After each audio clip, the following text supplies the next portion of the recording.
The briefcase was worth $11 million. The old man sitting beside it hadn't eaten in 2 days.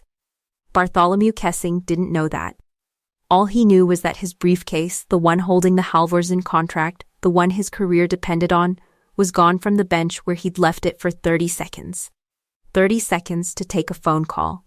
And the only person still sitting there was a ragged old man in a threadbare coat, one weathered hand resting protectively on a battered suitcase of his own. "Where is it?" Bartholomew's voice cracked across the plaza. "Where's my briefcase?" The old man Corwin Adeyemi Hulle, though no one had asked his name in years, looked up slowly, calmly, like a man who'd faced far worse than an angry stranger. "You should thank me," Corwin said. Bartholomew laughed, bitter and sharp. "Thank you? I'm calling the police." "Then call them," Corwin said, and didn't move an inch. "But you're going to regret this before the sun goes down." 2 officers arrived within minutes. Corwin didn't resist. He didn't argue. He simply reached down, gripped the handle of his own tattered suitcase, like it contained his entire life, and that's when Bartholomew noticed his hands were shaking. The handcuffs clicked shut around wrists that had once carried a rifle in defense of a country that had long since forgotten his name. Corwin Adeyemi Hale didn't flinch. He'd been through worse restraints than steel. "You don't understand," he said quietly to the officer tightening the cuffs. "That suitcase, save it for the station." The officer cut him off. Bartholomew Kessing stood a few feet away, arms crossed, jaw tight, watching the scene with the righteous satisfaction of a man who believed, without a shadow of doubt, that justice was finally being served. $11 million. Gone. And here was the man who'd clearly taken it, being led away in cuffs exactly as he deserved. "Sir," the second officer said, turning to Bartholomew, "can you describe the briefcase? Model, color, any identifying marks?" "Black leather, brass clasps, the initials BK engraved on the handle," Bartholomew rattled off, his voice tight with adrenaline. "It has the Halvorsen merger contract inside. If that document doesn't reach my office by 5 o'clock, I lose the biggest deal of my career." The officer nodded, scribbling notes. "And you're certain this man took it?" Bartholomew's eyes flicked to Corwin, who stood silently between the 2 officers, his suitcase now sitting on the pavement beside him, guarded like it held state secrets. "He was the only one here," Bartholomew said. "Who else would it be?" But even as the words left his mouth, something nagged at him. A flicker of doubt, quickly buried beneath the panic clawing up his throat. Because the truth was, Bartholomew hadn't actually seen Corwin touch the briefcase. Not once. As the officers began walking Corwin toward the squad car, a small crowd had gathered at the edge of the plaza. Office workers on lunch break. A food cart vendor, 2 teenagers pretending not to watch too closely. One of the officers paused near the bench, scanning the ground. "Wait a second." He crouched down, peering beneath the wooden slats, and reached into the shadows. His hand emerged holding a strip of black leather. Torn, frayed at the edges, like it had been yanked from something in a struggle. "This yours?" the officer asked, holding it up to Bartholomew. Bartholomew's stomach dropped. It was a piece of the handle strap. His handle strap snapped clean off. "That's from my briefcase," he said slowly. "But how did it get there?" The officer's eyes drifted toward Corwin, then toward the 2 teenagers lingering at the edge of the plaza, who suddenly found urgent interest in their phones. Corwin, still cuffed, let out a long, tired breath. "I told you," he murmured. "You're going to regret this." At the precinct, Corwin sat in a cold interview room, his suitcase confiscated and placed on a metal table across from him, just out of reach. His eyes never left it. "Talk," said Detective Marisol Onyequera, arms folded, standing over him. "Tell me what happened at that plaza." "I already told the officers," Corwin said, his voice hoarse but steady. "I was sitting there since morning.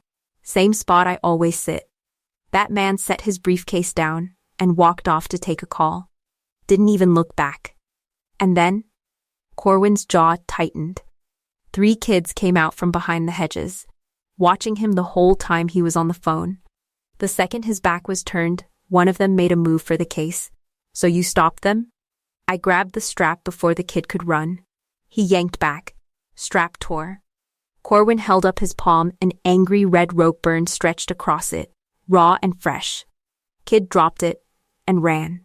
I picked the case up and set it back exactly where it was. Then I went back to my bench. Detective Onyequera studied him for a long moment, her expression unreadable. That's a nice story. It's not a story, Corwin said, something sharp finally cutting through his exhaustion. It's the truth. And if you just look at that suitcase instead of accusing an old man of theft, you might understand why I'd never touch another man's belongings. Onyequera's eyes narrowed. What's in the suitcase? Corwin went silent, his hand curled into a fist on the table. Everything I have left, he finally said, and things that don't belong to me to explain to strangers. Meanwhile, back at Halverson Tower, Bartholomew burst through his office doors, drenched in sweat, his assistant Perpetua Okonkwo Idris nearly dropping her coffee at the sight of him. Sir, you look, where's the contract? He barked. Tell me it's already been couriered. Tell me copies exist. Perpetua's face went pale. The final signed copy was in the briefcase. You said you'd hand-deliver it yourself. There are no copies, Mr. Kessing. Bartholomew's knees nearly buckled. $11 million, 5 years of client relationships, his entire reputation at the firm, all of it hinged on a document that may or may not still exist. He thought of the old man in handcuffs, the torn leather strap, the rope burn on his palm that the officer had pointed out just before they left. A cold, creeping realization began to settle into his chest, but he shoved it down, refusing to let it take root. It has to be him, Bartholomew told himself. It has to be. Because the alternative, that he'd just had an innocent man arrested while the real thief walked free with his entire future in a stolen bag, was something he wasn't ready to face. His phone buzzed. An unknown number. He answered with a shaking hand. Hello? A young, panicked voice on the other end whispered. Mr. Kessing? You don't know me, but I think I know where your briefcase is. Who is this? Bartholomew demanded, gripping the phone so hard his knuckles turned white. Silence, then a shaky exhale. My name's Thodrick. I go by Theo. I was there, at the plaza, with my friends. Bartholomew's pulse spiked. You were one of them. You tried to steal my briefcase. I didn't touch it, Theo said quickly, panic bleeding into his voice. That was Dashiell and Ronan. I told them it was a bad idea. I told them where. Is my briefcase. A long pause stretched over the line, filled only with the boy's ragged breathing. That's the thing, Theo finally said. We don't have it. The old man does. Except he doesn't have it, he gave it back. He put it right back on that bench before you even got off the phone. Bartholomew's mind reeled. That's impossible. It was gone when I turned around. No, sir, Theo's voice cracked. It was gone because Dashiell grabbed it again, after the old man walked away. I saw it happen. I saw the whole thing, and I didn't stop it, and now there's an innocent man in jail because of us. Bartholomew's blood ran cold. He sank into his office chair, the room spinning around him. Where are your friends now? He asked. Where's my contract? Theo's voice dropped to a whisper. That's the part you're not gonna like. Perpetua watched her boss's face drain of color as he listened, phone pressed to his ear like it might explode. Say that again, Bartholomew said slowly. Dashiell panicked when he saw police lights, Theo said. He didn't know what was inside the briefcase. He just knew it was expensive looking. So, he ditched it. Ditched it where? In the river. Off the Kestwick Bridge. I watched him throw it over the railing myself. The phone slipped from Bartholomew's hand and clattered onto his desk. $11 million. 5 years of relationship building. His entire career, sinking somewhere beneath the murky water of the Kestwick River, weighted down by brass clasps and a lifetime of ambition. Perpetua rushed to his side. Sir? Sir? What happened? Bartholomew couldn't speak. He simply stared at the phone, Theo's trembling voice still audible through the speaker, begging him not to hang up, saying there's something else you need to know. Something about the old man, but Bartholomew wasn't listening anymore. His mind had already gone somewhere darker, somewhere colder.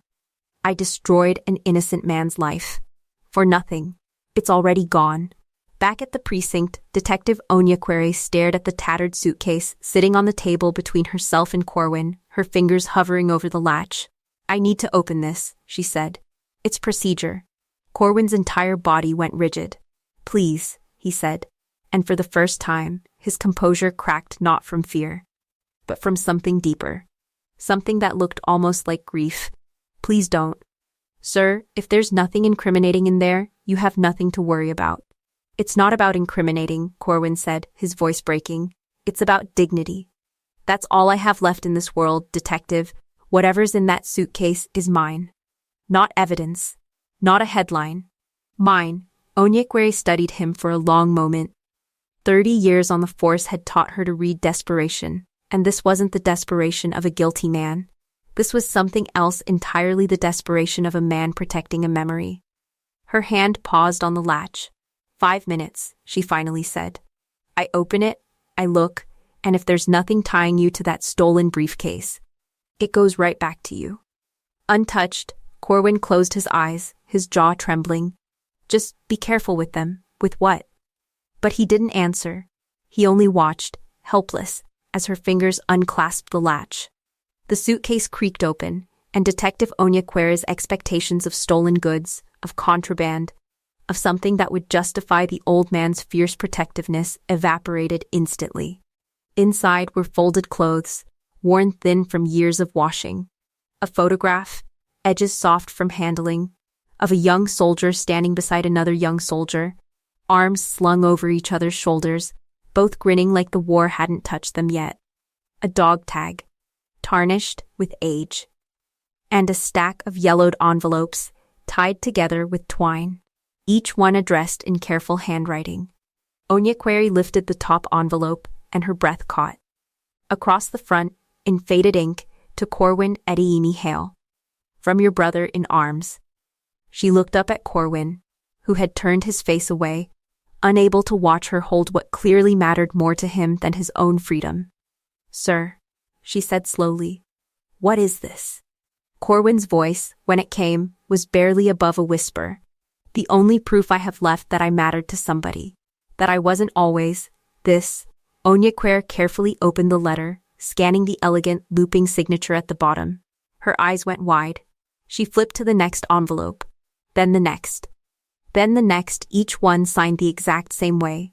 Each one dated decades apart, spanning what looked like an entire lifetime of correspondence. Sir, she said again, her voice suddenly unsteady, does the name Reginald Kessing mean anything to you? Corwin's head snapped up so fast it startled her. That's, his voice caught in his throat. That's my captain. My brother. We served 3 tours together before he stopped himself, his eyes glistening. Why? Why are you asking me about Reginald? Onyekwere set the letter down slowly on the table, turning it so Corwin could see the return address scrawled in the corner of the envelope. Kessing Consolidated Holdings, founded by Reginald Kessing. The same name stamped across the front of Halvorsen Tower. The same name belonging to the father of the very man who'd had Corwin arrested that morning. Corwin stared at the envelope like it might vanish if he blinked. That's impossible, he whispered. Reginald's been gone 11 years. Why would his company? He stopped, the pieces assembling in his mind with agonizing slowness. The businessman. The one who had me arrested. What did you say his name was? Detective Onyekwere flipped back through her notes. Bartholomew Kessing. Corwin's hands, still faintly trembling from the rope burn, went completely still. Reginald had a son, he said quietly, more to himself than to her. Talked about him constantly. Said he wanted him to grow up strong. Principled. Nothing like the men who sent us overseas and forgot us the moment we came home. His eyes lifted, glassy and distant. That boy had this man's briefcase? His father's initials on the strap? Not his father's, Onyekwere said gently. His own. B.K. Bartholomew Kessing. Corwin let out a breath that sounded like it had been trapped in his chest for 11 years. Reginald's son, he murmured. The one who had me arrested this morning is Reginald's son. Onyekwere set the stack of letters down carefully.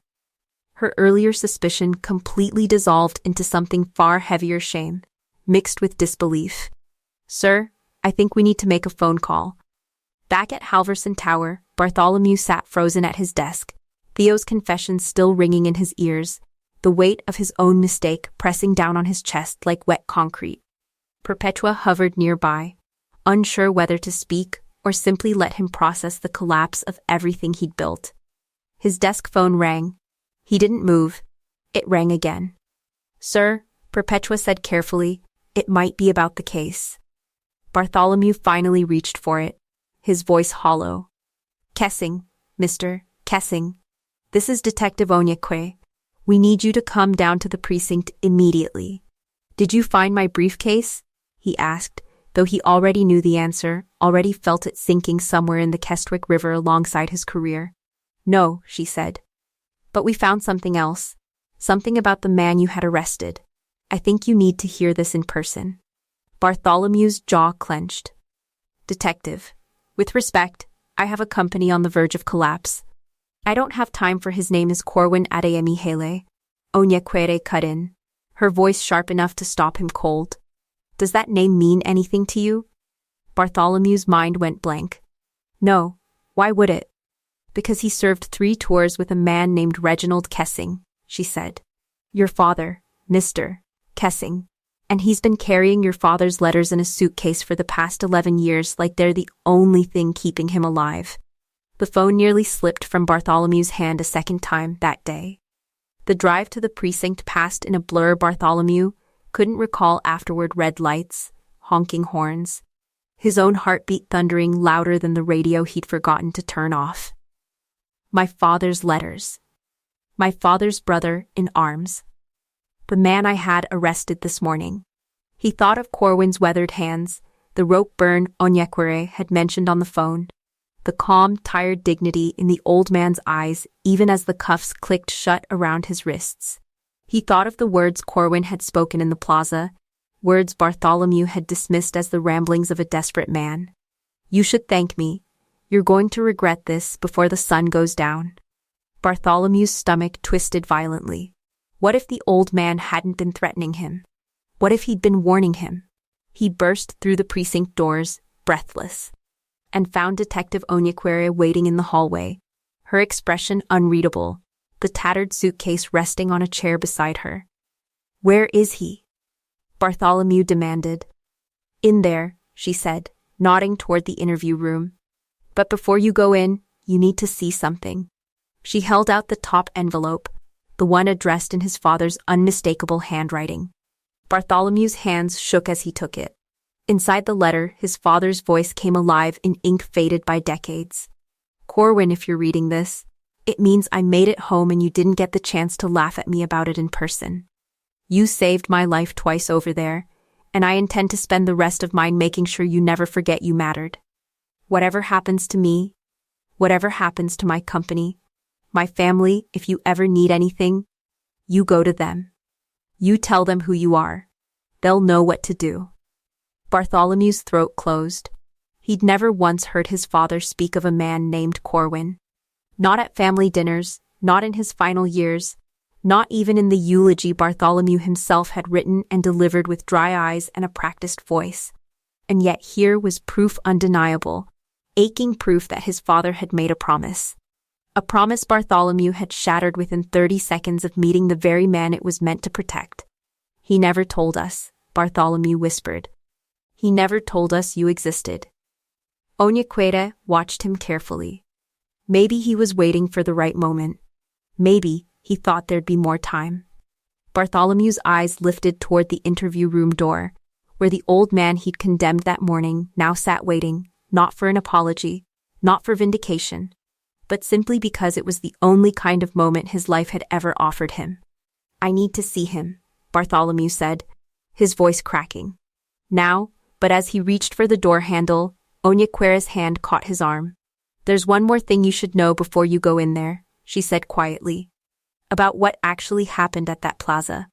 About why your briefcase disappeared in the first place." Bartholomew froze. "What do you mean?"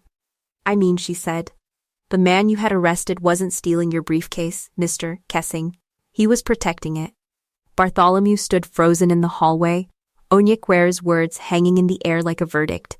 Protecting it, he repeated. From what? From the 3 teenagers who tried to steal it while you were on the phone, she said. Corwin grabbed the strap to stop them. That's how it tore. That's how he got the rope burn on his palm. He put your briefcase back exactly where you left it, and then walked away, back to his bench, expecting nothing in return. Bartholomew's legs felt unsteady beneath him.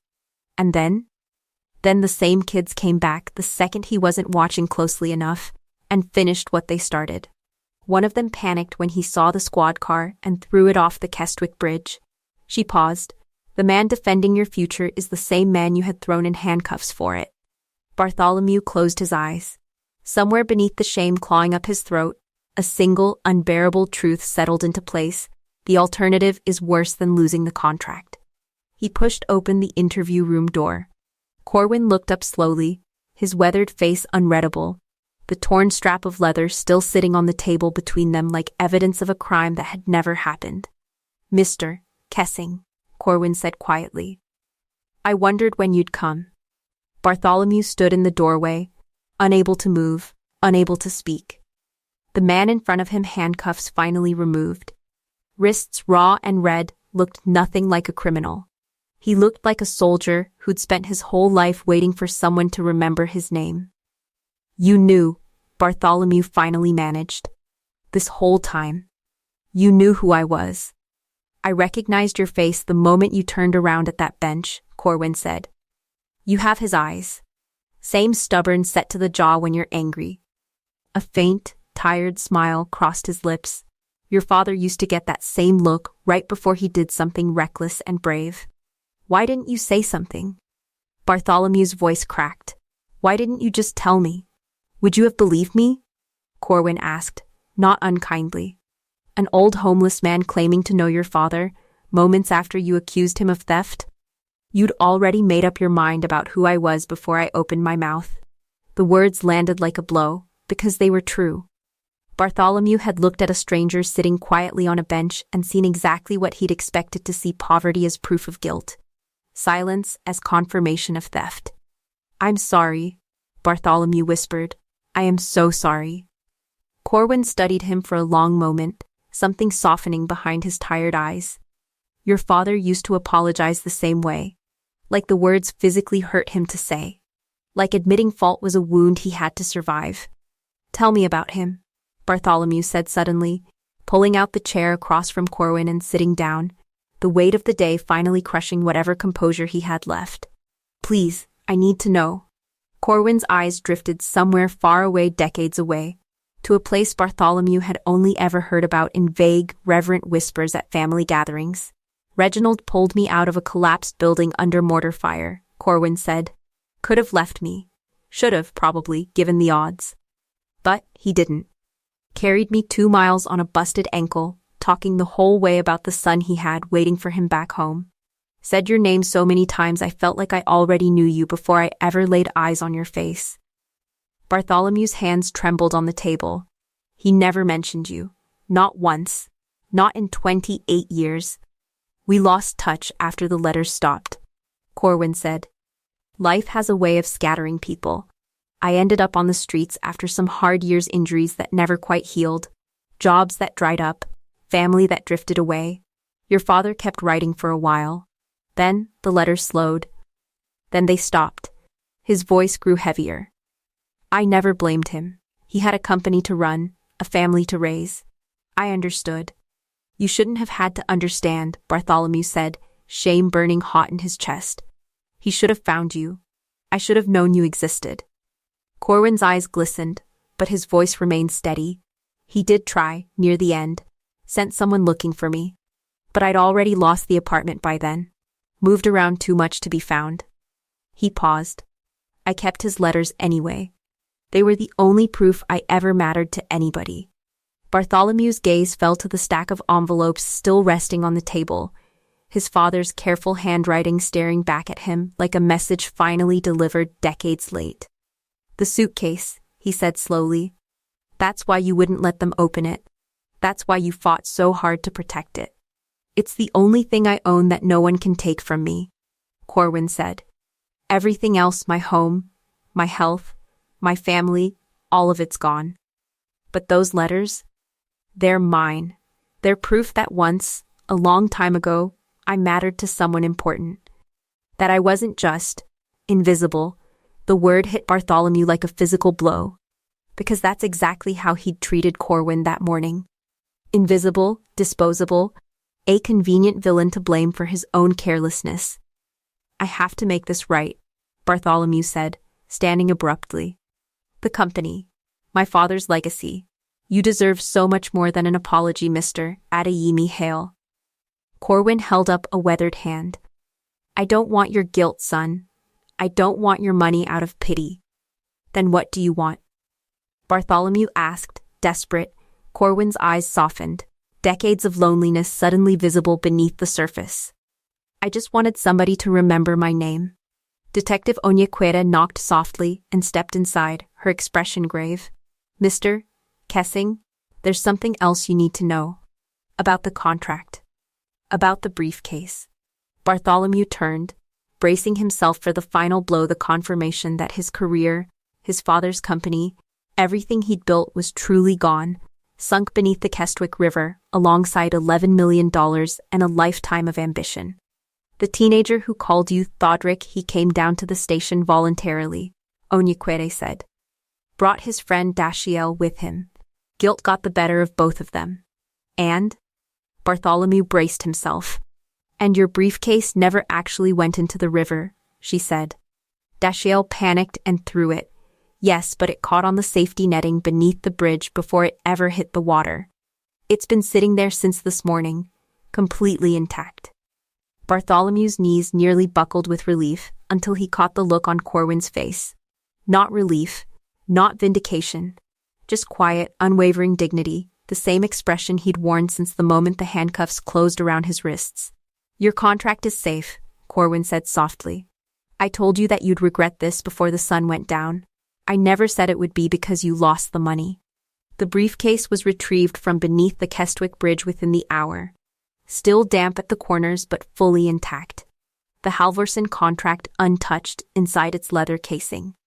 Bartholomew barely glanced at it when Onyekwere handed it over.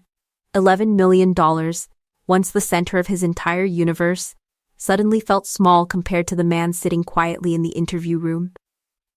Waiting for nothing, expecting nothing. The company, Bartholomew said, returning to Corwin with the recovered briefcase still in hand. My father's company. It's yours too, in every way that matters. You saved his life. You kept his letters safe for 30 years, waiting for a family that forgot to come looking for you. Corwin shook his head slowly. I don't want a piece of Kessing Consolidated, son. I never did. Then let me do something, Bartholomew said, his voice breaking with an urgency that had nothing to do with contracts or deadlines anymore. Please, you saved my briefcase. You saved my father's life. You've been carrying his memory around in a suitcase for 11 years, while my family lived like he never had a single brother in arms who mattered.